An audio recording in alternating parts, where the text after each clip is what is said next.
สะอาดสะอ้านดูมีเบิ้งแล้วมีความเจริญนะสบายดีทุกคนตอนนี้ปราดินก็ยังอยู่ที่โฮจิมินห์ซิตี้ประเทศเวียดนามเขาก็ยังอยู่ที่แลนด์มาร์ค81นะตึกตัวนี้น่าจะเป็นตึกมีความสูง81ชั้นแหละปราดินเห็นพระเจ้าใส่ชื่อว่าแลนด์มาร์ค81แล้วก็อยู่บ้านเจ้าเขียนว่าวินคอมเซ็นเตอร์เนาะเป็นห้างย้ายใหญ่ๆอยู่ใต้ดินนี้เป็นห้างย้ายเลยได้เนาะแล้วก็ยูเทิงท่านพระเจ้ามีบอลให้ขึ้นไปชมวิวนำเนาะก็เดี๋ยวตอนช่วงแรงๆจะขึ้นไปชมวิวคนหนึ่งก็4-5 แสนบ่หรือจังไดนี่แหละประมาณ2-3 แสนจ้องประมาณนั้นตอนนี้ประดิษฐ์มาจะลองเอิ้นแก็บรถจักรเนาะแล้วก็จะไปขัวใกล้ๆแถวนี้แหละไปเบิ้งวิวขัวแล้วก็เบิ้งวิวสวนแล้วก็เบิ้งวิวตัวเมืองอย่างต่างๆนานาก็เดี๋ยวลองเบิ้งนำกันเนาะทุกคนปราดินมาเที่ยวโดยที่แบบบ่มีแผนบ่มีอย่างนะบ่เฮาบ่ฮู้ว่าสิไปไสอย่างสินะก็ความจริงอยู่ที่โฮจิมินห์ซิตี้นี่ก็มีเกี่ยวกับประวัติศาสตร์ห้องหอยประวัติศาสตร์อย่างต่างๆนานาแต่ว่าปราดินบ่ค่อยได้สนใจไปลักษณะแบบนั้นปานใดเนาะจะเน้นเบิ้งแต่การเปลี่ยนแปลงไปตัวเมืองของโฮจิมินห์ซิตี้นะครับอยากมาเบิ่งว่าตัวเมืองโฮจิมินห์ซิตี้นี้เปลี่ยนแปลงไปจังใดแล้วก็มีความเจริญรุ่งเรืองขนาดใดประมาณท่านนะครับก็เลยว่าจะเลาะไปแบบบ่มีจุดหมายปลายทางนะหลายๆคนมาอาจจะมาแล้วอาจจะไปแต่สถานที่ท่องเที่ยวใช่ไหมแต่ปราดินก็บ่ได้สนใจว่าจะเป็นสถานที่ท่องเที่ยวหรือว่าบ่เป็นก็คือจะเลาะไปเรื่อยๆประมาณนั้นนะครับในแถวนี้ก็จะมีแต่ตึกสูงๆอยู่แบบนี้ตึกสูงๆเนี่ยเดี๋ยวเขาจะลองเอิ้นแก็บก่อนแถวนี้ก็จะเป็นตึกสูงๆแบบนี้ตึกสูงๆ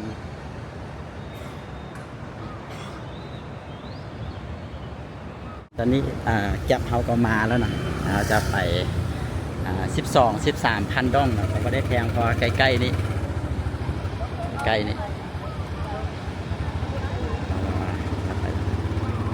ื่อกี้นี้เอิ้นไปคนหนึ่งอันฮับเราโทรมาเราถามว่าเขาอยู่วันใดแล้ว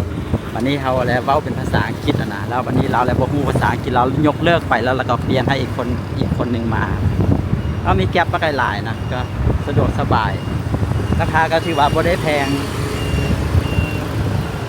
ถ้าเขาไปแบบเอาแท็กซี่คืออยู่สนามบินครับมันก็ต้องแพงกันแล้วแบบนั้น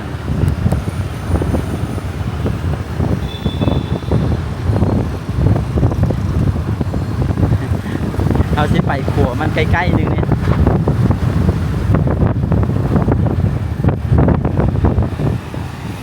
ต้องใส่หมวกนั้นได้ทุกคน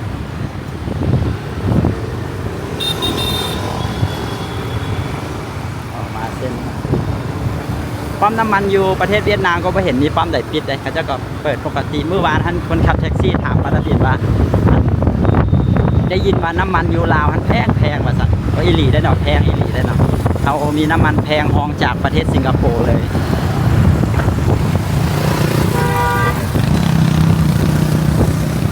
เขาก็จะต้องได้ใส่หมวกนะ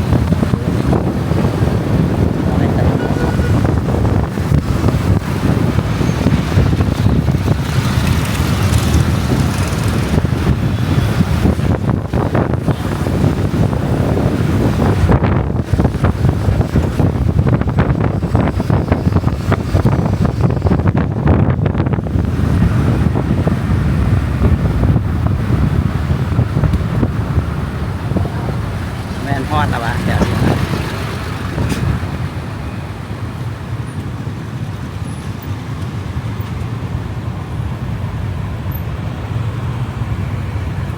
มีสถานีรถไฟอยู่พุ่นแล้วก็มีขัวข้ามน้ำสายน้ำนี่ประเด็นโมเน่แต่ว่าซื้อสายน้ำมีอย่างไร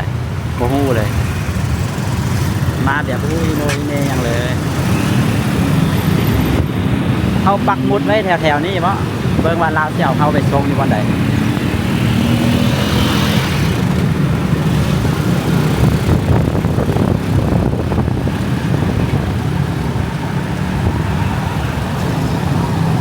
เราน่าจะเอาเข้ามาทรงอยู่นี่เพราะเขาปักมุดอยู่นี่โอเคเอามา14,000เนาะทุกคน14,000 ดอก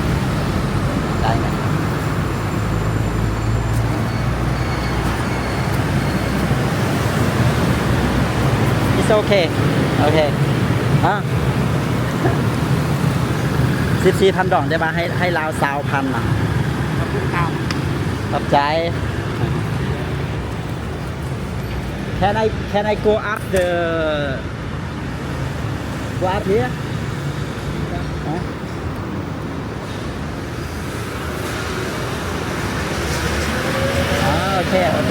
okay thank you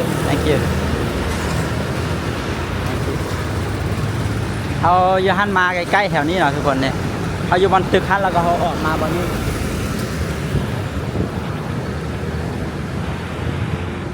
แต่เขาบ่ฮู้ว่าเขาสิขึ้นขัวนี่จังใดได้เขาบ่ฮู้ว่าเขาสิขึ้นขัวนี่จังใดบอนเขาพักอยู่คือจุดนี้เดี๋ยวลองถามเขาเจ้าก่อนหรือว่าเขาเจ้าบ่ให้คนยางข้ามบ่เขาอยากขึ้นขัวไปอยากไปเบิ่งวิวนะแล้วดินก็หาวิธีขึ้นไปขัวนะหาวิธีขึ้นไปขัวยังบ่ได้นะอันนี้จะเป็นรถไฟไม่แน่ใจว่าเป็นรถไฟในเมืองบ่หรือว่าเป็นรถไฟออกไปต่างแพร่น่าจะเป็นรถไฟในเมืองเนาะนี่น่าจะเป็นสถานีรถไฟเนี่ยมีรถไฟนี่อย่างจอดอยู่นะอันนี้จะเป็นไฟแดง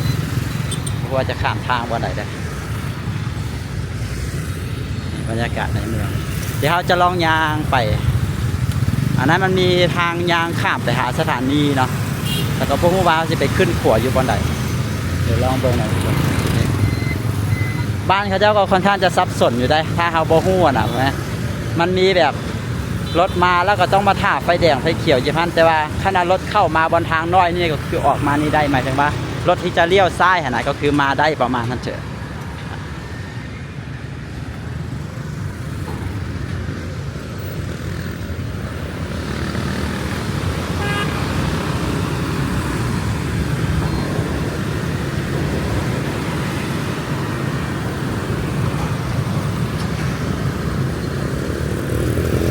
งงเลยบ่ฮู้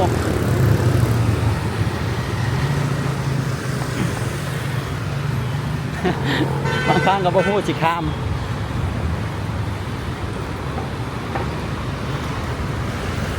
ถ้าเอาไปขึ้นสถานีย่านแต่มันทีลงบ่ได้เดี๋ยวเขาต้องข้ามอยู่ลุมเนี่ยบ่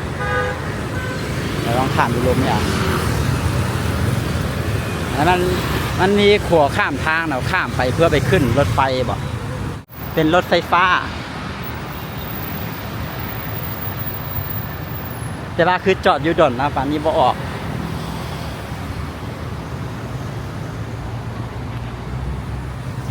น่าจะมีทางขึ้นอยู่นะแถวๆนี้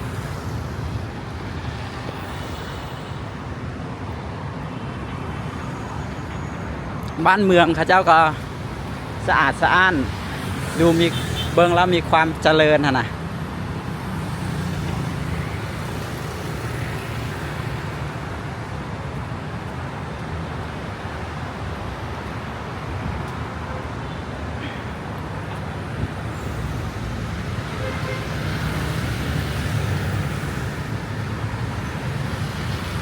เวียดนามเขาเจ้าปลูกต้นไม้หลายได้อันเมืองฮานอยนะเมืองหลวงของเขานะได้ชื่อว่าเป็นเมืองที่มีต้นไม้หลายที่สุดในโลกเป็นเมืองที่ปลูกต้นไม้หลายที่สุดในโลก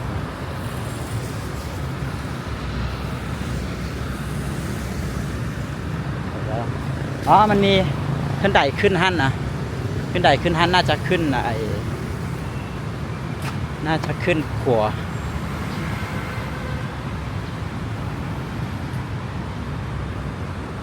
อันนี้คือด้านลุมสถานีรถไฟซื้อสถานีว่าทันแจงสิบ่ทันแจงอย่างประมาณอะไรนะครับทางขึ้นไปหารถไฟ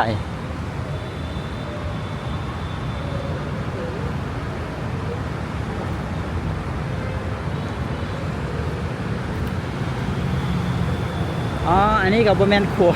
โบแมนอันทางขึ้นไปหาขัวนั้นได้เป็นบอนขึ้นไปหารถไฟคือกันนะเขาจะขึ้นไปขัวให้จังไรวะ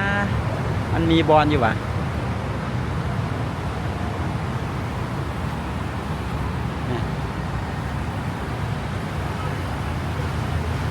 บอนขัวนี่เขาเจ้าจะแบ่งได้แบ่งอันนี้จะเป็นเลนรถจักรนะเฉพาะรถจักรแล้วก็ทางพุ่นนั้นจริงจะเป็นรถใหญ่เนาะก็ได้หาทางขึ้นไปขัวบ่ได้ตอนนี้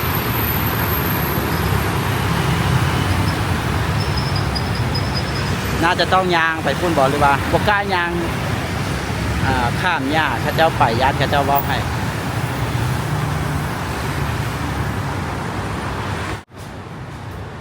สถานีรถไฟรู้สึกจะเงียบ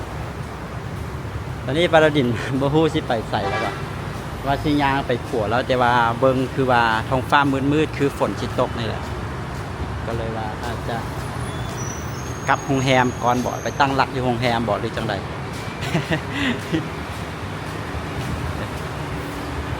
ทีนี้ยางมาเบิ่งสถานีรถไฟครับจ้ะนะยางขึ้นมาเงียบเป็นช่วงที่รถไฟบ่มาบ่นั้นบ่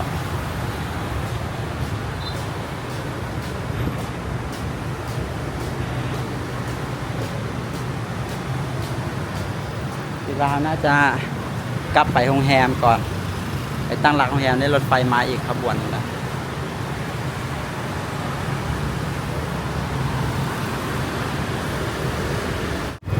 เดี๋ยวกลับไปโรงแรมก่อนแล้วก็เดี๋ยวเขาจะไปตั้งหลักใหม่ว่าจะไปจังใดเฮ็ดจังใด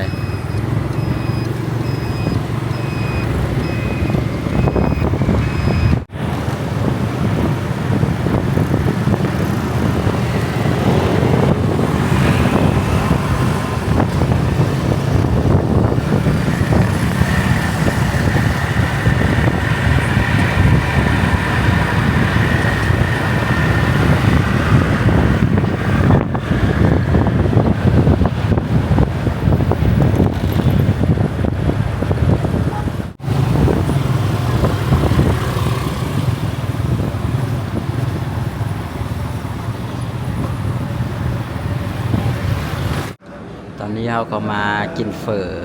อยู่ข้างๆอันอย่างก็ตัวตึกสูงๆนี่นะกลับมาแถวบอนเฮาพักอยู่นี่ก็มากินเฝอเวียดนามเขาเจ้าแซ่บมาสั่งก็ว่าเป็นภาษาลาวเลยว่าเอาเฝอหมู ได้มานี่แต่ว่าเขาเจ้าบ่มีหมักเผ็ดเขาเจ้ามีซอสอย่างต่างๆนานานี่แหละมีซอสอันนี้น่าจะแทนหมักเผ็ดตัวนี้แล้วก็จะมีกระเทียมดองแล้วก็มีพริกไทยมีน้ำปลามีอันนั้นมีซอสหอยประมาณนั้นแบบแต่ว่าจะบ่มีหมักเผ็ดปนคืออยู่บ้านเฮานะผักข้าเจ้าก็จะมีผักขะแยงนำได้เลยผักขะแยงคืออยู่บ้านเฮานะทุกคน บ้านเฮาได้เอาใส่ในแกงนอแต่ว่าอยู่ที่ข้าเจ้าเอามาให้กินกับเฝอนำนะแต่ว่าผักอันนี้นะปาราดินบ่ฮู้ชื่อคล้ายๆผักอันนี้กินมันจะว่าจังไดกินมันแปลกๆอยู่ลาวยังบ่เคยเห็นส่วนอันนี้ก็อันนั้นหลายคนน่าจะรู้จักกันอยู่แล้วประมาณนี้นะทุกคนแซ่บเดี๋ยวจะขอตัวกินข้าวกันเลย12 โมงพอดีตอนนี้ถ้ามีลมตื่นเช้ามาก็เย็นเพราะว่าอยู่ใกล้กับทะเลนะจากนี้ไปหาทะเลประมาณ60 กิโลเมตรประมาณนั้น50-60 กิโลเมตรนี่นะแต่เฝอเขาเจ้าแซ่บบ่ได้ปรุงบ่ได้ใส่หยังเลยแต่ว่าแซ่บเลย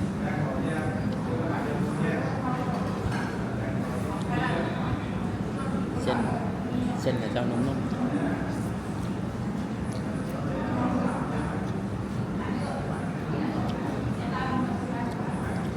ๆได้ยินบ่ได้ใจว่าเฝอนี่ต้นตำรับมาจากเวียดนาม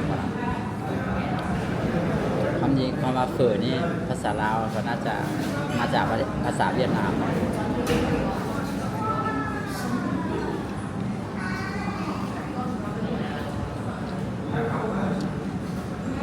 โอเคจ้ะขอตัวกินข้าวกันเข้าใจทุกคนที่เข้ามาเบื้องหลังจะไปพบกับวิดีโอต่อไปสำหรับวิดีโอนี้สบายดี